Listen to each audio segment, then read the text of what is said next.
সাগৰ সদৃশ সমাৰোহত নিজকে মানে পৰিচয় ল'ব পাই নিজকে সুখী মানিছোঁ। হয়তো এইবাৰৰ বৈশাগু লগতে এই বছৰটো মোৰ কাৰণে এটা ভাল বছৰ হ'ব বুলি মই আশা কৰিছোঁ। কবিতাৰ মাধ্যমেদি আমি অন্তৰৰ লগতে মানুহৰ হৃদয় চুই যাব পাৰোঁ।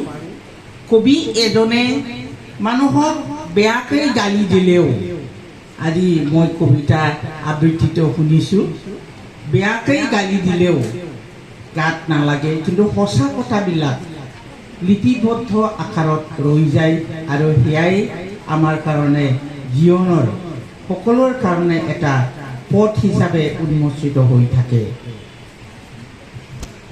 মই বিশেষ ক'ব একো নকওঁ। মই দুখ পাইছোঁ। চিলাপাল মোৰ অতি মৰমৰ ভনী, তাই মোক জনাইছিলে আজি এসপ্তাহমান আগত। কিন্তু হয়তো মোৰ দুৰ্বল হৃদয়ে তেওঁ যিটো কথা মোক কৈছিলে মই ভালকৈ আহৰণেই নকৰিলোঁ। এটা প্ৰগ্ৰাম হ'ব, প্ৰমীলা ৰাণী ব্ৰহ্ম বাইদেউ আহিব, তাৰ লগত আমি আহিম, সেইটোৱেই মই ধৰি লৈছিলোঁ। কিন্তু বৰ দুখৰ কথা, প্ৰমীলা ব্ৰহ্ম বাইদেউ আমাৰ অসমৰ কেবিনেট মন্ত্ৰী, তেওঁ আহিব নোৱাৰিলে। কাৰণ তেওঁৰ জ্যেষ্ঠ ভাতৃৰ আজি শ্ৰাদ্ধ হয়, সেইকাৰণে তেওঁ আহিব নোৱাৰিলে। তথাপি আমি কথা দিছিলোঁ আহিম, সেইকাৰণে আমি আহিলোঁ। জীৱনৰ এলেহুৱা জীৱনৰ ব্যস্ততাক গুৰুত্ব দি হয়তো চিলাপালৰ কথা মই গুৰুত্ব দিয়া নাছিলোঁ, কিন্তু আফচোচ মই কৰিলোঁ।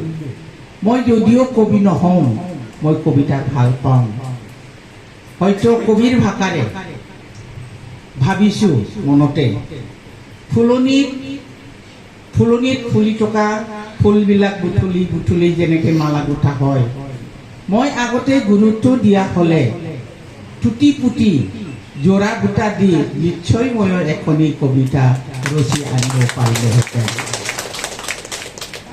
ইয়াতে মই সৰু কালৰ এটা কবিতা দুটা লাইন কওঁ, যিটো মই পাহৰিবই পৰা নাই, পাহৰা নাই আৰু হয়তো পাহৰিব নোৱাৰিম। ভাষাটো বুজা নাছিলোঁ সেই সময়ত। কবিতাবিলাক ভাষা নুবুজিলেও গাই ভাল লাগে, শুনি ভাল লাগে। যেতিয়া ভাষাবিলাক শব্দবিলাক যেতিয়া বুজি পাওঁ, তেতিয়া আকৌ মনত ৰৈ যায়। সেইটো এটা কবিতা, আপোনালোকে সকলোৱে জানিব, মানুহৰ জীৱনক লৈ ৰঘুনাথ চৌধুৰীৰ আছিল কথাটো। সেইটো মই প্ৰাইমাৰী স্কুলতে পঢ়িছিলোঁ। ধূলিখোনা মন, যিদিনা মৰিম মই সিদিনা বাৰু, জগতত কেনে হানি হ'ব, মৰিলেও ন আছোঁ সেই কথা কেন কিমানে জানিব।